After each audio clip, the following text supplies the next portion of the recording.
बिहार विद्यालय परीक्षा समिति ने एसटीईटी का जो रिजल्ट जारी किया था उसको लेकर अभ्यर्थियों ने तमाम तरह के सवाल उठाए थे और अभ्यर्थियों का एक बड़ा आरोप ये था कि रिजल्ट में गड़बड़ी हुई है।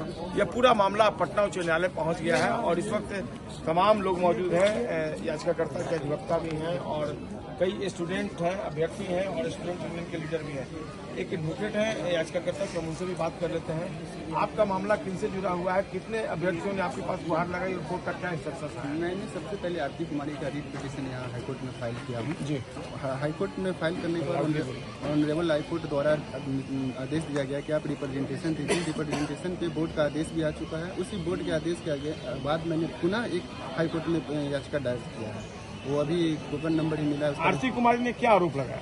आरती कुमारी का आरोप ये था कि उनके द्वारा नो ऑब्जेक्शन रेज किया गया था और उन बोर्ड द्वारा वो ऑब्जेक्शन कंसिडर नहीं किया गया था। बिना उनके ऑब्जेक्शन कंसिडर किए गए मार्क्स पब्लिश कर दिया गया था रिजल्ट, और रिजल्ट में उनको मात्र 0.83 से उनको डिस्क्वालीफाई कर। बोर्ड का क्या जवाब था इसमें? बोर्ड में कहना था कि आपका नो ऑब्जेक्शन में हम 6 कंसिडर किए हैं, 1 नहीं किए हैं और बाकी 2 क्वेश्चन ही डिलीट कर दिए हैं। टोटल कंसीडर वो कोर्ट के इंटरफेरेंस के बाद उन्होंने किया।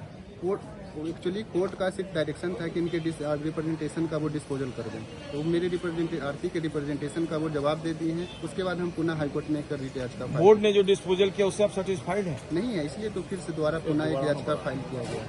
क्या लगता है जो आरती कुमारी उनको राहत मिलेगी? मिलना है, मिलेगी। कितने नंबर से उनका वो डिस्क्वालीफाई होगी? 0.83।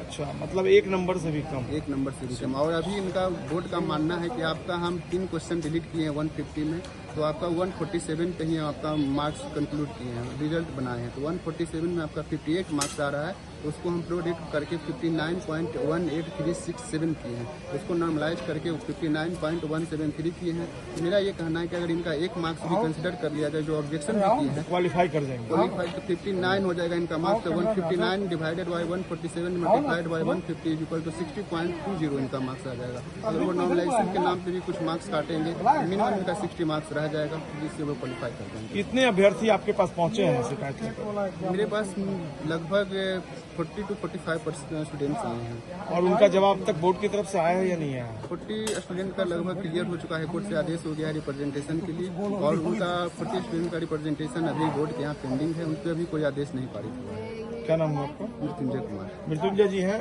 आप देख रहे हैं पूरे मामले को? सब साथ में। अच्छा, साथ में देख रहे हैं। कई अभ्यर्थी इस वक्त हमारे साथ मौजूद हैं और सभी ये पटना हाईकोर्ट पहुंचे हुए हैं। इनके भी अपने अपने एडवोकेट हैं। सबसे पहले हम स्टूडेंट यूनियन के जो लीडर हैं सौरभ जी, उनसे बात करते हैं। सौरभ जी, आपने सुना मृत्युंजय जी की बातें, आपने सुनी? बिल्कुल। सबसे पहले आरती कुमारी का जो केस है उन्होंने फाइल किया था, उसके बाद भी डायरेक्शन जो है कई मामलों में हम लोग द्वारा भी जो कोर्ट याचिका दायर की गई है, उस मामले में भी लगभग कोर्ट द्वारा डायरेक्शन ही मिलेगा। ऐसा उम्मीद है कि जो पहले की जो सुनवाई हो रही है उसी के आधार पर आगे की सब चीजें होती है। तो लगभग 150 से 200 लोग तो अलग से पिटीशन फाइल और अलग अलग कहा जाए तो कम से कम सैकड़ों केस अभी तक रीट के मामले में अलग अलग विषय के पेपर 1 पेपर 2 दोनों मिलाकर।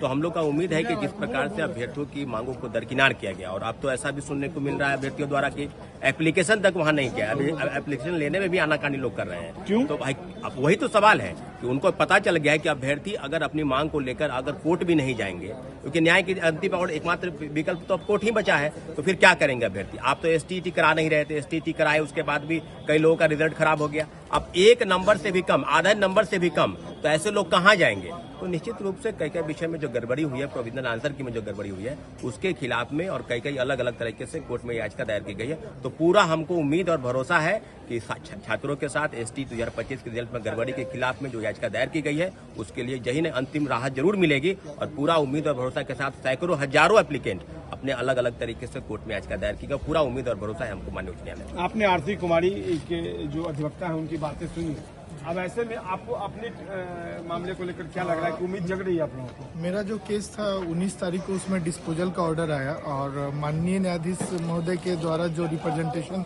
करने का जो मौका मिला, उसके बाद मैं जब बोर्ड ऑफिस पहुंचा 24 तारीख को रिप्रेजेंटेशन देने के लिए, तो काउंटर नंबर 6 पर एक माननीय एम्प्लॉय बैठे हुए थे। उनका नाम मुझे नहीं पता, लेकिन उन्होंने मेरा रिप्रेजेंटेशन लेने से साफ मना कर दिया। अंततोगत्वा मैंने स्पीड पोस्ट किया और स्पीड पोस्ट का जो डिजिटल प्रूफ है वो हमारे पास जमा है। मैंने 5 जनवरी कोर्ट के आदेश का भी डर नहीं है? अब ये तो बोर्ड ही जाने। ये सबसे बड़ा सवाल है कि उनको इस क्या बात से आपके मामले में क्या आदेश है? मेरे मामले में रिप्रेजेंटेशन ऑर्डर के विद इन 1 वीक रिप्रेजेंटेशन करने का माननीय न्यायाधीश की तरफ से आदेश दिया गया था कि रिप्रेजेंटेशन देना। तो मैं 24 तारीख को अपना रिप्रेजेंटेशन तैयार करके बोर्ड ऑफिस पहुंचा। आया था कितने तारीख को? 19 तारीख को आया था। अच्छा। तो 24 तारीख को मैं पहुंचा वहां रिप्रेजेंटेशन देने के लिए, तो 24 को उन्होंने लेने से मना कर दिया। वो इस तरीके से ट्रीट कर रहे हैं जैसे हम लोग कोई आतंकवादी हों, या हम लोग से इस तरीके से ट्रीट कर रहे हों जैसे हम लोग भारत के निवासी नहीं हैं। बाकी वो जिस तरीके से कर रहे हैं वो तरीका उनका गलत है। मैं उन पे ये आरोप नहीं लगा रहा हूं, लेकिन जिस तरीके से हम विद्यार्थियों के नंबर से साथ छूट गया? मेरा 0.67 से छूटा हुआ है, जिसमें मैंने 9 क्वेश्चन का ऑब्जेक्शन लगाया था और प्रत्येक ऑब्जेक्शन में ऐसा था जो आपने आरती एनसीईआरटी कुमारी का मामला जो था उसको सुना जी। तो ऐसे में लगता है कि आपको भी राहत मिल सकती जी है? बिल्कुल एक नंबर से कम का मामला। जी बिल्कुल राहत मिलेगी। पूरी तरीके से उम्मीद है। बिहार बोर्ड की जो मनमानी चल रही है उस मनमानी के खिलाफ न्यायाधीश महोदय जरूर हम लोग को राहत देंगे। क्या नाम आपका? मेरा नाम रोहित हुआ।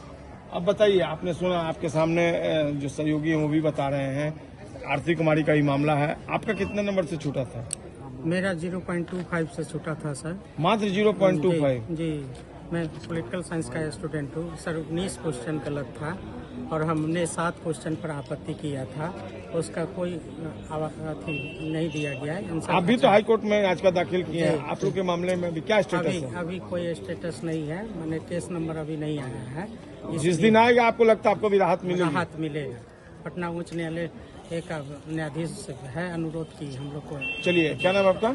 रवि कुमार। आपको क्या लग रहा है? हम लोग का केस जो फाइल हुआ था उसका जो डिस्पोजल अभी नहीं हुआ है। मतलब कितने अभ्यर्थी हैं एक साथ? हम लोग 100 लगभग है। एडवोकेट कौन है आपके? एडवोकेट हम लोग हैं सियाराम जी।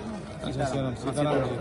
तो हम लोग का कहना है कि जल्दी से इसका विज्ञापन आने से पहले इसका रिजल्ट सुनवाई हो कि न्याय क्या मिलेगा नहीं मिलेगा, इस पर हम करने आ रहे हैं। तो बिल्कुल लगातार जिस तरीके से आपने सुना है एसटीटी के रिजल्ट की बातें जो बोर्ड में तो बहुत सारी सवालिया निशान असिस्टेंट कलेक्टर के भी मैटर में था और टीटी के भी मैटर में, स्टेट के भी मैटर में और टीआरई के मैटर में भी है। तो आरती कुमारी जो डिस्पोज हुआ है, तो अगर मैटर उनसे मिलता जुलता अगर सिमिलर मैटर है तो सिमिलर सर्कमस्टांसेस में सिमिलर फुटिंग होती है, और सिमिलर फुटिंग होती है तो साइटेशन होता है। और प्रेसिडेंट जो है कि प्रो का निर्णय जो है कि जो आने वाले मैटर उस पर बाधित होता है, लागू होता है। तो सिमिलर साइटेशन है, सिमिलर फुटिंग है, और सिमिलर मैटर में सिमिलर डिसीजन हो जाता है। तो जो कोई भी अगर एग्रीव्ड होगा सेम मैटर से, सेम टाइप के सिमिलर उनको राहत मिल सकती है। उनको राहत मिल सकती है। और राहत नहीं मिलेगी तो फिर लोग करेंगे क्या? आखिर अगर कोई भी अथॉरिटी आर्बिट्रेरी एक्शन लेती है, आर्बिट्रेरी एक्ट प्ले करती है, तो आपके पास रेमेडीज अवेलेबल है before the honourable high court या सुप्रीम कोर्ट। 26 में आ सकते हैं, आर्टिकल 32 में सुप्रीम कोर्ट जा सकते हैं। अब अगर यहाँ भी ना मिलेगा तो क्या करेगा? सरकारें तो यह अथॉरिटी देने से रहती है, तभी कोई न्यायालय आता है। तो न्यायालय अंतिम उम्मीद है और इसी उम्मीद में लोग आए हुए हैं। तो सकारात्मक। मेरा नाम जुबैर अंसारी हुआ। तो बिल्कुल आपने सुना, अभ्यर्थियों की बातें सुनी, जो अभ्यर्थियों के नेता हैं उनकी बातें सुनी, जो अधिवक्ता है उनकी भी बातें सुनी। आने वाले दिनों में इस पूरे मामले में न्यायालय का स्पष्ट निर्देश आएगा। कई ऐसे मामले हैं जो अभी न्यायालय में विचाराधीन है, और जो अभ्यर्थी हैं उनको उम्मीद है कि जो बोर्ड की कारगुजारी रही है रिजल्ट को लेकर, वैसे में न्यायालय ही एकमात्र रास्ता बचा था और निश्चित तौर पर उन्हें इंसाफ मिलेगा, भले ही कुछ वक्त लग रहा हो। कैमरा पर्सन कृष्णा के साथ संजय कुमार, कशिश न्यूज, पटना।